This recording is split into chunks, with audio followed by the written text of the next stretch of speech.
Hello, it's Renee. Welcome to the Shamans Cave. Hi, and I'm Sandra. Welcome to the Shamans Cave. What were you going to tell me? I want to hear about this most amazing thing you had happen. We were just getting ready to start the show, and I had the most amazing wind thing happen yesterday, and I thought Renee would love to hear it, and I said, well, maybe others would like to hear it too. So one of my best friends many years ago gave me a bonsai ficus as a gift. And I love plants. I love plants and I love nature. I think everybody has gotten that. And I used to actually have an amazing green thumb. When I lived in San Francisco, I had over 100 plants and they did really well. But living in the desert and living in a passive solar living room where in the winter it goes down to 0 at night in the room, it's a little bit hard for me to keep plants alive. So I have a lot of issues around it. So back to ficus. So I got this ficus bonsai and I have a plant graveyard where I honor the plants that I couldn't keep. And I go there once a week and put blue cornmeal. It's a graveyard of 20 years because I've lived in my house for 27 years. And so I'm terrified of ficus as a tree. Plants are holy and special to me too. Please understand that. I cry every time I can't keep a plant alive. I've decided to just move to I'm amazing with cacti. So now my living room is all cacti and everybody's happy. And so there's no more crying. But I'm terrified to transplant ficus. Its name is ficus. And so there's this really gifted guy here in Santa Fe. He's the most amazing landscaper. He's some genius connected to the earth, like a real green man, elder guy. And he knows everything. And I called him a few years ago and I asked him if he would help me transplant ficus because I was able to do it. And he did. He told me what to get and he came over and he did it. And then he immediately started walking through my house and saying, no, move this plant, do this, you're giving it too much water, so he started inspecting all my plants. So anyway, yesterday, Michael came over to transplant ficus. I've been procrastinating because this is always such a PTSD event for me and with my husband. I've been procrastinating. Michael came over and he said, oh, ficus is so happy. You have no idea. I was so happy. But I live on a piece of land that has the only artesian spring on the Geological Survey map in Santa Fe. I don't own the spring. The state of New Mexico owns it. It just happens to be where I live. And so there's a marsh, and my husband Woods and I want to be good caretakers of the land, and nobody else in our neighborhood takes care of their area of the marsh. And I'm never sure what's natural, like what does Mother Earth want for the marsh, So I bring Michael down every time he comes and asks him as a caretaker, as a person who said to this land, the spirit of the land, I'm here to be a caretaker. What would you do as a caretaker? And so we started to talk about it. And Santa Fe is having a heat spell right now, and it's very still here. And about a 60-mile-hour gust of wind came up and surrounded Michael and I as we talked about caretaking the marsh. I cried for the rest of the day because it brought me back in a time when we're dealing with so much sadness. It showed me how much magic is still here. It was like 60-mile-an-hour wind just boom came up and surrounded us as you were talking about our love for the land. And so I wanted to share that story with Renee, but I wanted to share that story with all of you because amidst all of our challenges, magic has not left yet. Absolutely. It's there. And I swear that's what the wind is here to remind us of, is like that it's the essential magic that's available to us all, and I think I recently said it on a show that we were stripped of our power. And, when we divided into religious factions, and nothing wrong with religious factions, trust me, I'd rather have somebody be a devout anything than have no devout about them. But that we needed intermediaries, but you don't. Look at, she goes out to the marsh with Michael, the wind comes up, and it gave them all of the information that they needed to know about that land. And my guess, if I was to interpret it, would be that wind is what makes the marsh alive. Yeah, absolutely. That's because when there's no wind, the scum, I was at a retreat center and there was no wind and the scum was over the pond and, red tide and no swimming. And it's the wind that we need to find our way back to. I mean, other than, Ficus seems to be very happy in his new planter. I know I always love that when you take a plant that's squeezed into the pot and then you put it into a new big pot or outdoor. I mean, they just they're so excited. I don't know if I told you about, I'm building, so I transplanted a lot of plants, and I was making this area over, a new area, and I moved a plant over, and I didn't do it with as much regard as Sandra's talking about, because I know she, because I'm just more let me get it done type of thing. Well, the plant gave me a lesson. The plant tossed me right on my butt and said, "How dare you? You just took me out of there. You put me over here. You don't even get me some fresh dirt. You throw me in here just because I'm like one of those plants that grow everywhere and think that I'm supposed to do what for you? And then you step on my long hair." So, I mean, literally tossed me right on my butt. And I'm there so now I go out there every single day. What you've taught me is to go talk to the trees. Well, now I go talk. Oh, look at how you've got new hair coming up and you're more colorful and you're loving the water. Oh, yeah, I owe you some fertilizer. Then yesterday, so I go out and I fertilize all the plants that I've been moving because I realized that you could just so easily take it for granted if you don't pay attention. Absolutely. And, something came through to me the other day while I was drinking my tea, which is my big download time, of if you really take care of the land, you can ask the land for healing, and it will heal you.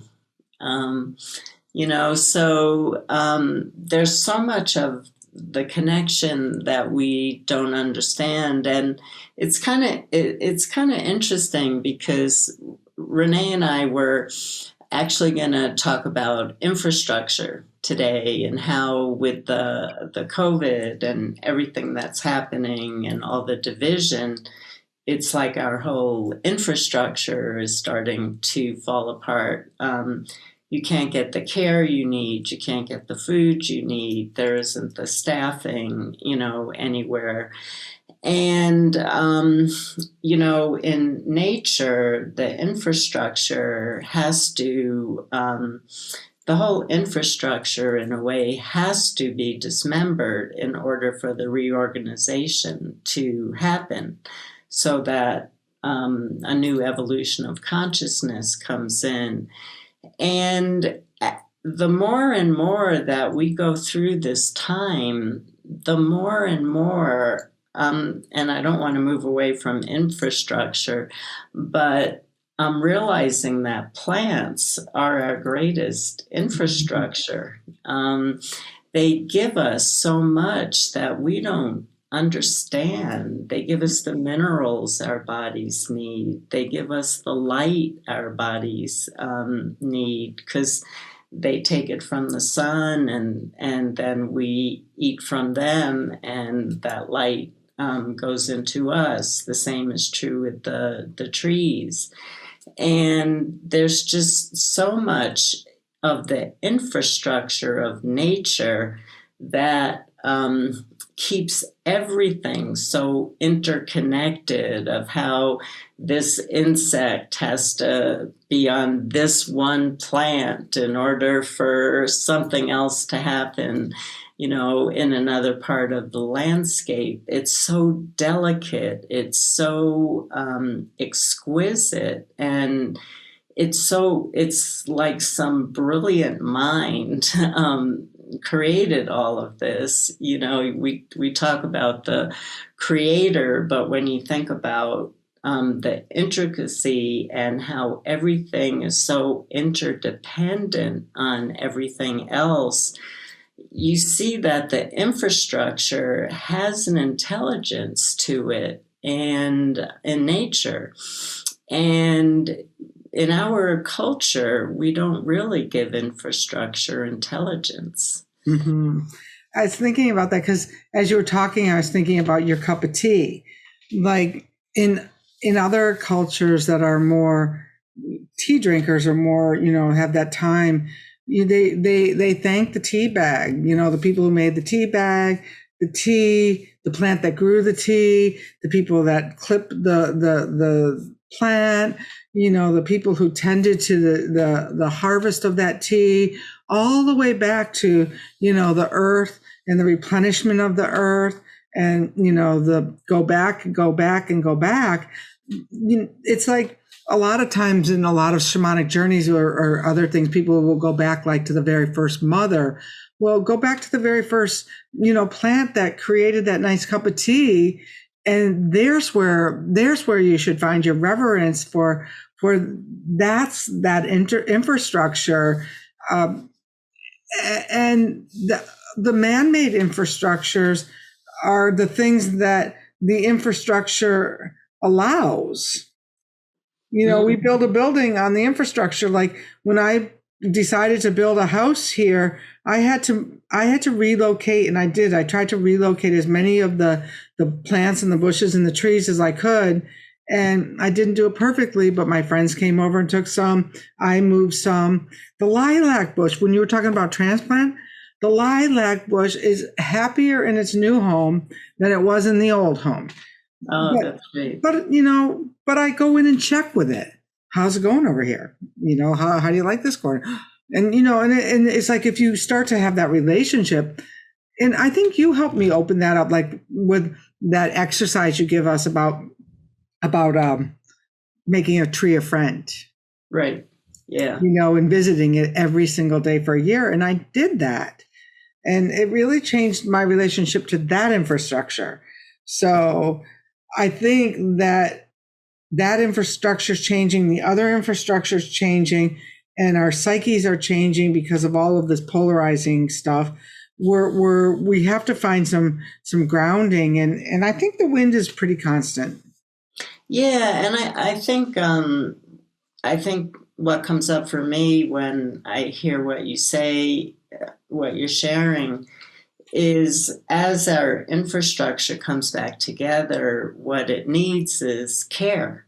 Mm-hmm. That, every structure, I've read articles from my classes that I've taught on the Shift Network, where there were different cultures where every tree was asked permission before it was cut down for a new building.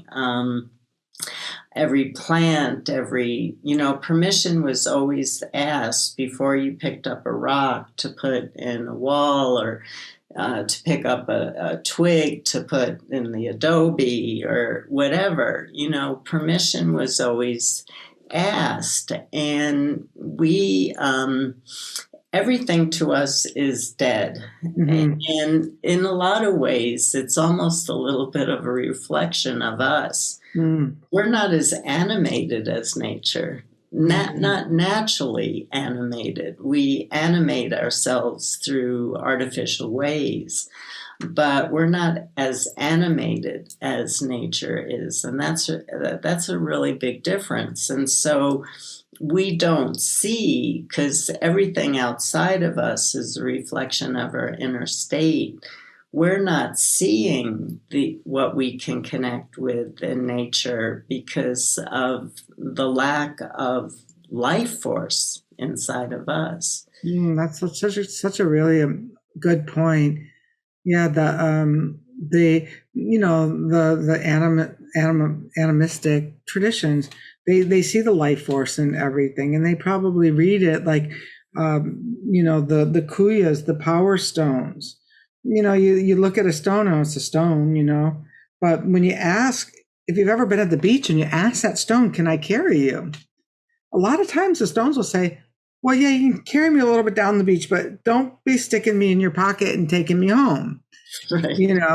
And they say, like in Hawaii, if you take those stones home, you're going to, pay for it because they don't want to leave Hawaii.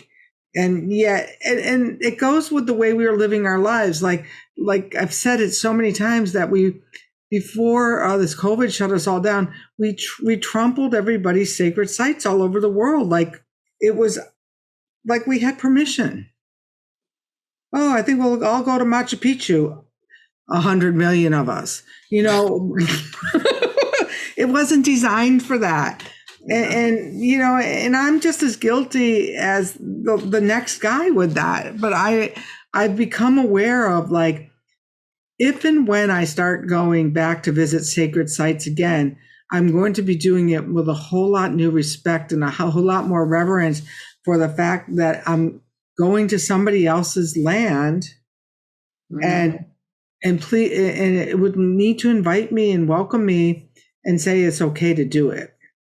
Yeah, I agree with you completely. I think most of us are horrified to hear about the statistics of what's going on in the national parks right now, and how people are ruining sacred sites in countries all over the world because there's so many humans and they just want to go out and, see the beauty. We can't blame them for that. It's just that there's just too many of us, at that particular time. And I was thinking of another thing about infrastructure, though, that I just wanted to add to what Renee brilliantly shared. And that's of our house is part of our infrastructure. And even if you live in a very small apartment in the city, that's part of your infrastructure. And I think I've already shared this on a show before, but what I'm doing right now is, because I really my whole work is founded on what's within is what's without. And so if I disprove that to myself, my work is for what, so I'm always being challenged with stepping further up into my own work and my understanding and my faith and belief in it. And so I've been dealing with my body and trying to correct a lot of things. And so now what I'm doing is dealing with filling my home with love and filling my land with as much love as possible, and filling myself with love, and with all of that energy. Everything that we're dealing with now is energy. I mean, everything in life is energy. Imagine if your apartment had the most beautiful energy. How would that be a reflection of how you feel within? And is that a way to help to heal your own internal infrastructure? I know for me, if there's a lot of dirty dishes in the sink, that it doesn't feel clean. It doesn't feel organized. Like before the podcast, I have to get organized. I don't know about you, but before I travel, I have to clean the house. Right. The other day, you reminded us in the call to do something as simple as lighting a candle in your space. Mm-hmm. And so as soon as we hung up, I lit the candle, and somebody goes, "Why is the candle?" I said, "I'm remembering that we're all sacred." And you know what I mean? Because we forget. That's why they have AA meetings every day, they say, is because we forget that we can't do certain things. And so people go to the rooms day after day to remember, because we have to do. That's why Sandra and I come on every single week. We have to remember. We remember with each other. We help you remember. You help us remember. It's that sacred infrastructure of remembering that helps us get through this, because it's rough out there, guys. It's not easy right now. Mm-hmm. It is of my whole entire life, and it's the hardest it's ever been, because it's one hit after the next hit after the next hit. And think of it like a wind battering the tree out there. One limb is falling at a time, and you just clean up that one, and another branch falls on your head. And the thing when you waking up is that you know that's just, again, like you said, that's a reflection of the inner and the outer, trying to find a symbiotic balance between each other. Because I don't know if the world is more off balance, or if we're more off balance, or where the imbalance is, but we're trying to find a level of water so that we can at least be, standing here together, because by now this earth should have just tossed us right off of her back. I know. It's like, done with you silly humans again, like Enlil. You're right. Out of here. I know. I've been shown so many times in visions back in the old days that human beings don't belong on the earth anymore.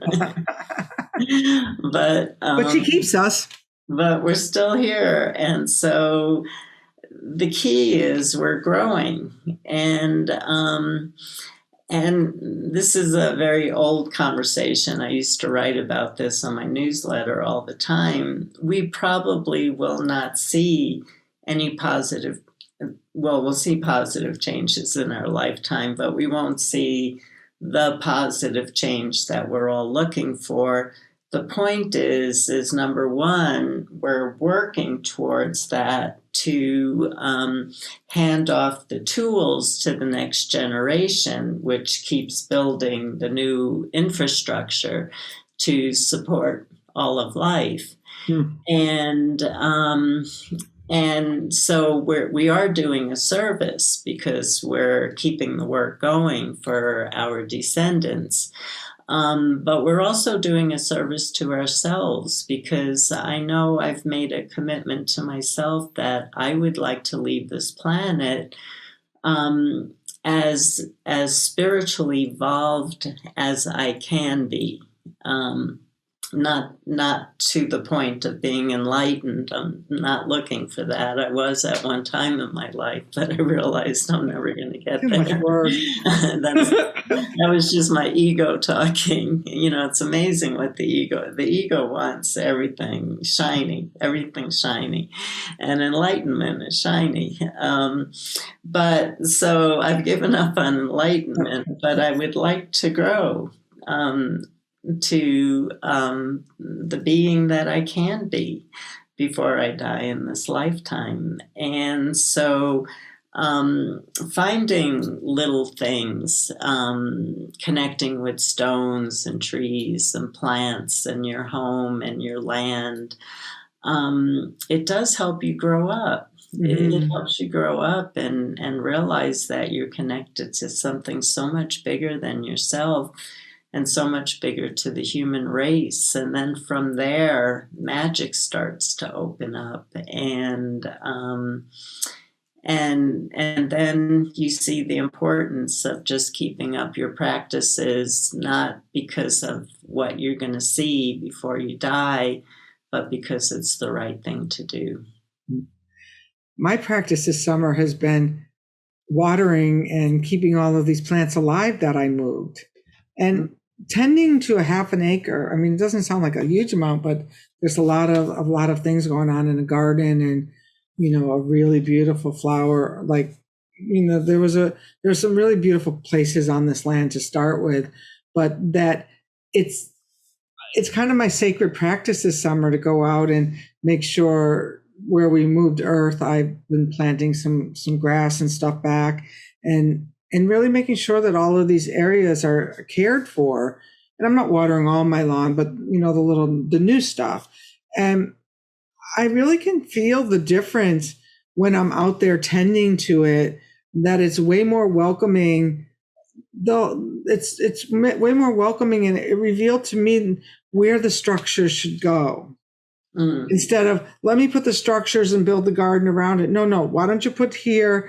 And it was far better than I could even imagine once I got into relationships with the structures that were pre-existing. And you said something about we're getting it ready for the next generation, and I almost had to aghast, because this next generation is dismantling our structure even further. They don't want to wait on people anymore. All of the things that we like to go out to eat in restaurants. Well, that's going to be a thing of the past. Right. The service is going to be a thing of the past. It's like, I guess it's all right enough for the next generation to get everything in the mail without human. I don't know where we're going with it. And sometimes when I think that I know better, I just say like I work for a company where the owners are in their early 30s, and they come up with these grand ideas. And here I am, like, the matriarch of the company, and they're like, well, maybe they know something I don't know. Maybe their idea of what the business should look like is something that I don't have a clue about. And then I just settle back and I realize, like, oh yeah, I could do this, or I could impart the parts of my wisdom that the 20-year-old wants to know, and leave off with the semantics about how it should be better done. And it's really working out well. Oh, that's great. I love that. Yeah, I think the younger generation has to dismantle our infrastructure. How else do you create a new infrastructure? And I believe, I sound like my own parents now, you kids, When I was a kid, I used to walk to school. When I was a kid, I all day long, I do this, and it's just so funny.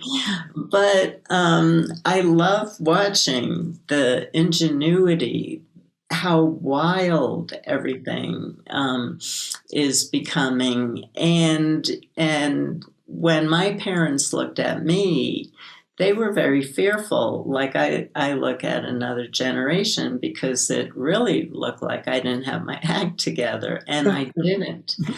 But when you have no food and water, and when a disaster comes your way, it's amazing how fast you grow up. Or you die. Right. One of the two. Yeah, you adapt or you die. That's a law in nature. That is an absolute law in nature. And so I believe that the next generation isn't going to have it easy. I understand that there's a lot of jobs people are refusing to take right now, and that's changing our world completely. It's changing our infrastructure of what services are available. And but at the same time, I know this generation might not want to take certain jobs, but I know that they're going to have to learn certain skills, whether they want to or not, if they want to live. Yes, I agree with that. my Girl Scouting training is really been invaluable to me about, being able to cook on an open fire and, chop wood and carry water. Although when you were talking about that, I was laughing at myself. Yesterday, I shipped a box for my retreat in Maine, and we're going off the grid where, there's not electricity in the cabins. I mean, really off the grid, because that's what we could find. And I think there's more to it, but I shipped my Coleman stove with the propane. So I could have coffee in the morning. But I just realized I forgot to bring a pot. I'm gonna have to bring a pot with me or get something. But that was, that's what was important to me, was to be able to have my cup of coffee in the morning. God willing, I am like, I don't know. Well, this is kind of like a irreverent conversation about structure. And, we do have a lot of younger people listening to us in their 20s and 30s. So we would love to hear from you what systems you think need to be dismantled. What more dismantling do we have to do, besides for gender, race, buildings, housing, how would you know we were to the essence of this unwinding? That's a very, very good question, because we're looking from a completely different perspective. We can't see out of your eyes. We were able to see out of our eyes in the 60s, which was a huge time of change on the planet, but we can't see out of your eyes now. And so we see you as the next leaders. And so we would love to hear more from you. Mm-hmm. Definitely. So please share on the wall. We get a lot of comments on the YouTube wall, but we go through the Facebook wall too. And people have been asking a lot of questions lately. So if you have some answers for some of those questions, one thing we don't allow over there is to people to go into judgment about other people's questions. I believe that people are asking questions because they really don't know the answers. And I don't ever want anyone to go away feeling like, well, that was a really stupid question. Look at all the mean answers I got.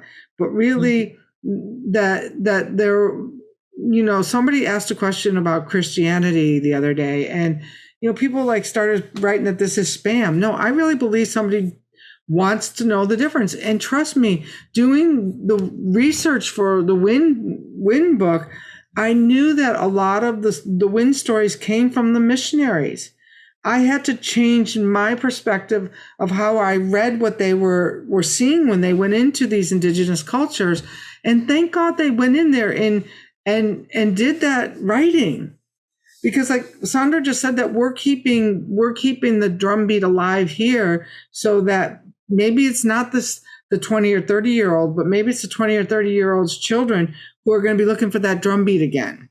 So we have to keep that drumbeat going. We have to keep those fires going. Absolutely. Yeah, and I also I have been sharing every week that I'm off social media at the moment. It's like, how important it is for your health to take a vacation. I didn't take vacations in my life, and I paid a price for it. So I'm taking a vacation from social media. I will be back on at some point, but it's been really good for me to be able to hear my own thoughts as writing a new book, and it's nice to be able to bring through the knowledge from my own soul and from my spirits. And I'm saying this to explain where I'm at and why you might not be hearing from me on the page right now. But I also want to give people permission for taking breaks from social media. More and more people are doing it and seeing the benefits of it. So we love to hear from people, but when it becomes too much for you, take a break. You're not missing anything. That's right. You can always binge watch the Shamans Cave when you feel up to it again. Just teasing, but we'll follow us over at Shamans TV, and I do check the social media pages, and we have assistants who help us with that as well. So we want to thank you, and see you next week. Blessings.